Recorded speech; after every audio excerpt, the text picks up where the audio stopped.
Yo, welcome back again to Skinny Black's Lounge. You know, my name is Rob, not KKK. Yeah. My name is Rob, aka Skinny Black. To my left, Rennie. Yeah. okay. To his left, JT, the period is silent. Hi, Mom. Don't edit that fuck up. and yeah, don't do that. So we got a couple of things we want to dive into today, this evening, and so let's start out with BIPOC,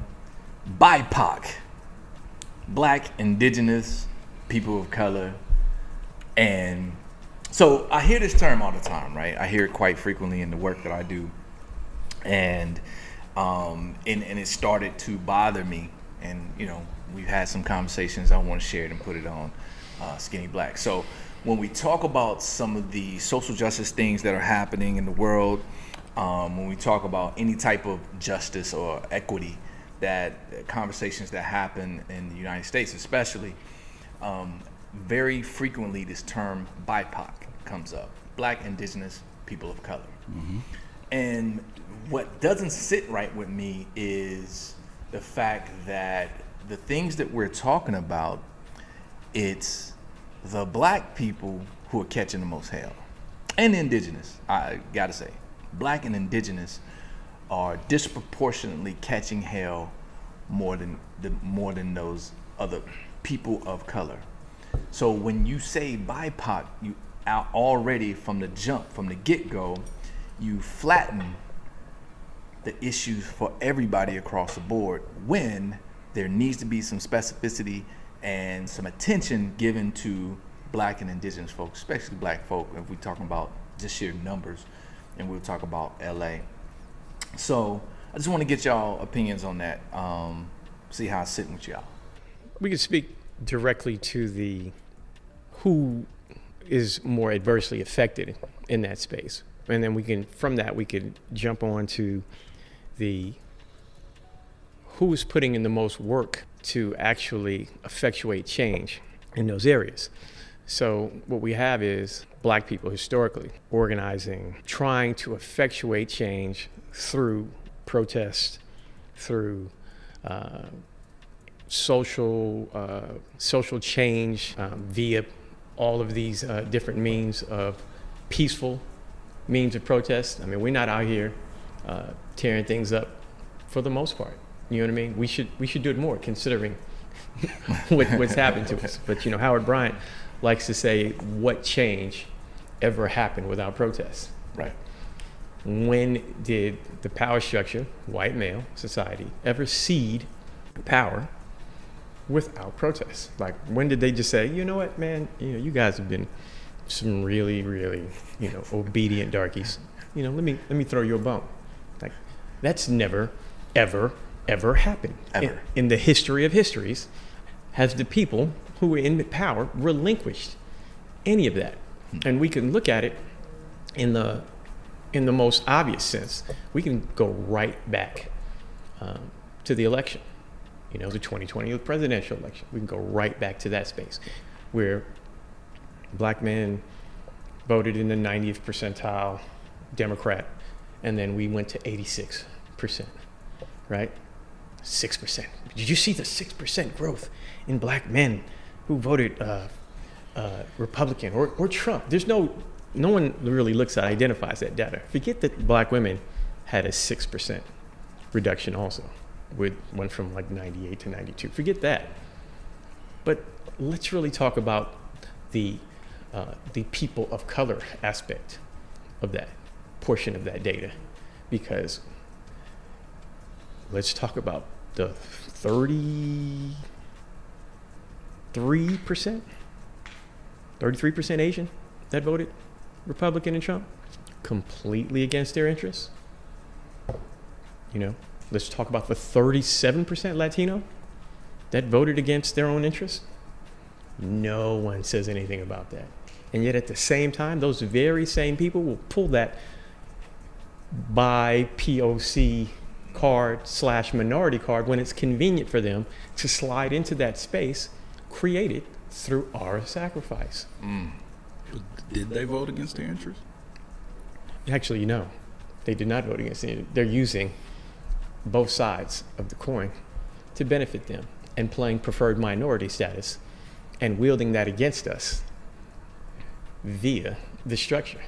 So they're playing right in the line in their part, doing exactly what's most beneficial to them. So you would be exactly I'm correct. just saying, a lot of Asian folks thought they had honorary white status till Stop Asian Hate came out a couple weeks back. Till the Kung Flu came? Yeah, until all that hit.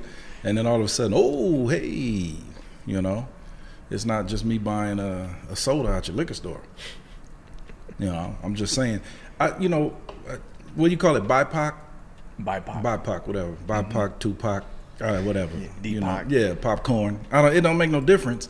This is just the latest iteration of anything but black.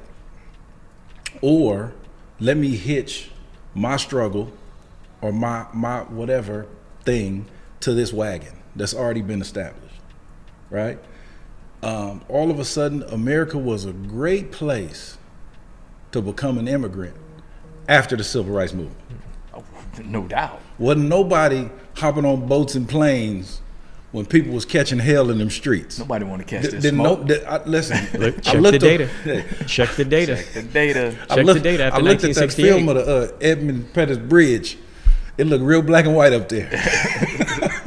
Whole lot of black. They was like, damn, them niggas getting their ass whooped. About another 10 years, we coming. And then all of a sudden, now we on BIPOC. Right? And that's not to say that people don't have their issues, people don't have their struggles, people don't have their things they go to.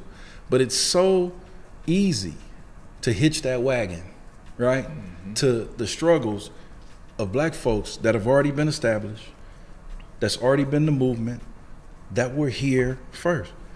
Now, I don't have no problem with our indigenous brothers and sisters riding with us. Not at all. Right? But it's a whole lot of other folks that want to get on and off. But here's the issue. I've been black my whole life. I can't stop. So when you decide that this doesn't benefit you, then you're going to jump off the wagon. All right? But when you need some backup, right, you're calling us. You're calling the people who only had equal access in theory to education for 57 years. In theory, not in practice.